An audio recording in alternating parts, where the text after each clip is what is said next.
Hi everyone, I'm Dale Smith, aka Journo Dale, and we're here to talk about Canadian politics.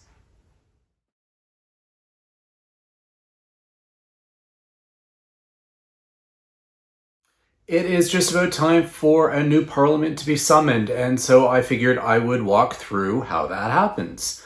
So, first step is that the Prime Minister advises the Governor General as to when that date is going to happen so that she can make a proclamation, and then that puts all the wheels in motion. So, the first thing that happens is that MPs and senators both gather in their respective chambers. This is going to happen on November 22nd in this case. And then the Governor General or her deputy, it's generally her deputy being the Chief Justice, who will then be in the throne in the Senate chamber. The Black Rod will be sent to the House of Commons to gather MPs. They will all shuffle over, which is a logistical feat in the current situation where they're in two separate buildings. They get there, there's no speaker. The clerk is the one who's leading them in this case.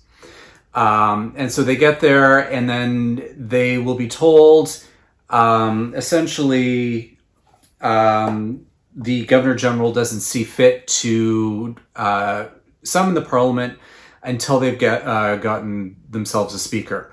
So then MPs all shuffle back to their chamber and the speaker election is held. Now, the person who conducts that is the Dean of the House. That is the oldest sitting member, or the longest serving sitting member. And in this case, it will be Bloc MP Louis Plamondon. He has been an MP since 1984 continuously.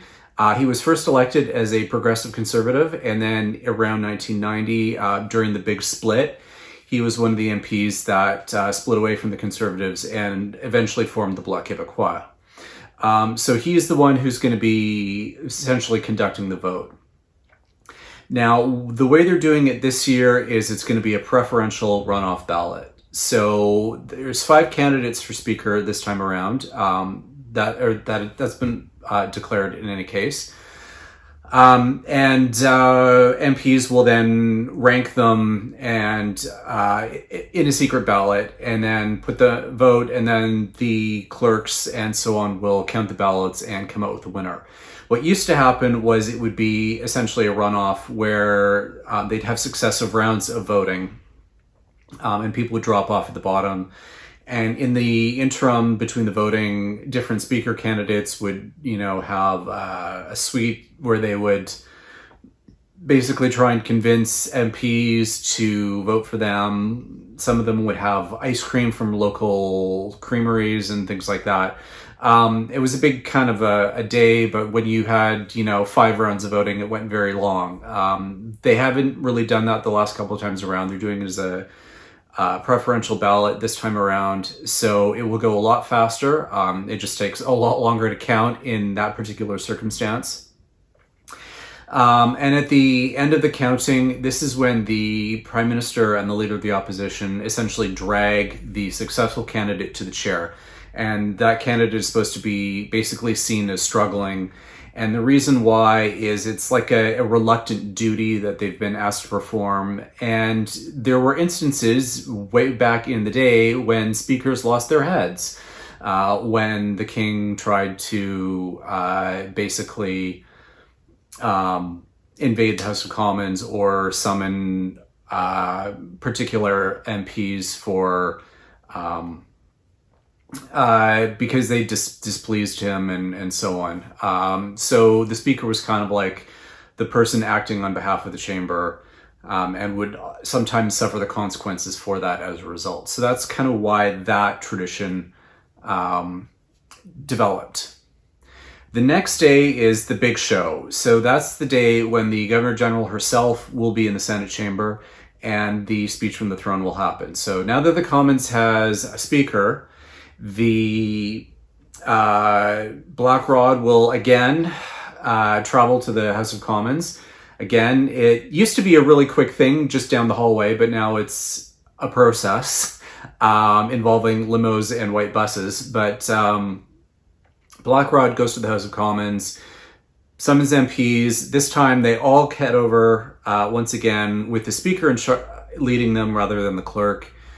When the speaker gets to the Senate chamber, he presents his credentials, or she, and it very well could be a she this time around, and says, or presents the credentials, and then the Speaker of the Senate is the one who gives the response. And just for context here as well, the Speaker of the Senate is not elected by the chamber and the senators. The Speaker of the Senate is an appointment by the Prime Minister. And that has a lot to do with the fact that that role is higher on the order of precedence and does a lot of diplomatic functions. And that's why it's a government appointee as opposed to someone who's elected by the chamber. And there's reasons for that. And I know there's talk in the Senate of trying to reform that now, but it's hard to see how you can make the two kind of align when you've got someone who needs to be representing the government of Canada if the government didn't choose them in that regard. So anyway, with that done, the Speaker has presented his or her credentials, the Speaker of the Senate has responded, and then the speech from the throne can take place. And that's where, as we recall, the government writes the speech because this is their program, this is their list of things they want to do, and the Governor General is reading it on behalf of her government. So that's kind of how it works. The interesting trivia note for that is that in that particular case, the tradition has become that the Prime Minister is sitting on a chair close to the Governor General when she's giving the speech. Originally, that was supposed to be for the President of the Queen's Privy Council, which is another cabinet post, usually combined with something else, but in more recent cycles, it was once again split out as a standalone for the sake of Dominic LeBlanc, who was going through cancer at the time, but Trudeau wanted to keep him in cabinet, so that was kind of the role he split out for him rather than keeping that role with something else. And that changed, I think it was around the Queen's visit in 1957. So that's kind of why the Prime Minister is sitting there instead of someone else. And that's why that happens.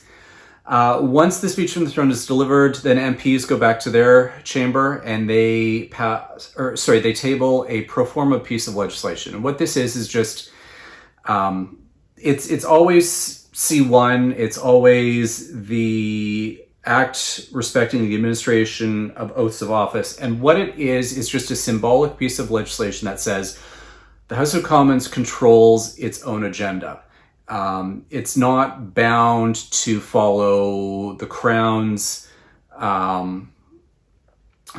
dictates in terms of the speech from the throne. It's an assertion of independence. The Senate does the same thing, but their pro forma legislation is an act relating to railways. And that's always S1 in the Senate. These aren't real bills. They don't get debated. They're just put on the order paper as an indication of their independence from the Crown. And then once those pro forma bills have been tabled, then they move to the address and reply to the speech from the throne. So this is where the government has one of its members talk about what's in the speech from the throne, and the opposition will then have their own replies to that. And this is the thing that is the confidence vote. The opposition makes an amendment, the third party makes a sub-amendment to it. And those are the confidence measures. They are not actually debating the speech itself, and you are not actually amending the speech itself because the speech has been delivered. This is the address and reply, and that's what the confidence measure is. So that's basically how the first couple of days of a new parliament work out. And this is what we're going to see played out on November 22nd and 23rd. And this will be Mary Simon's first speech from the throne as Governor General. I'm sure that she will be including some Inuktitut in there, and that there will have some modified Inuit ceremony as part of that, because they've been trying to indigenize these ceremonies to a certain extent. And so we'll see some of that likely on the way into the chamber before that happens. So that's kind of how it's going to shake out. We'll see who gets to be the speaker. Like I said, there's 5 MPs who've declared to be running. 2 of them Liberals. So Anthony Rota might get back in. It might be Alexandra Mendez, because she is the challenger from the Liberal side. She was one of the deputy speakers in the previous Parliament. Carol Hughes, NDP MP, another one of the deputy speakers, she's also running. And then 2 Conservatives who are both new to that particular job, because the previous Conservative deputy speaker had retired after the last election. So those are who we'll see during that election, and we'll see who gets it. And that's everything for this week. Join us again next week for some more Canadian politics. I'm Dale Smith. That's at journo_Dale on Twitter. And don't forget to like the video, share, subscribe, and support us on Patreon. Thanks, everyone.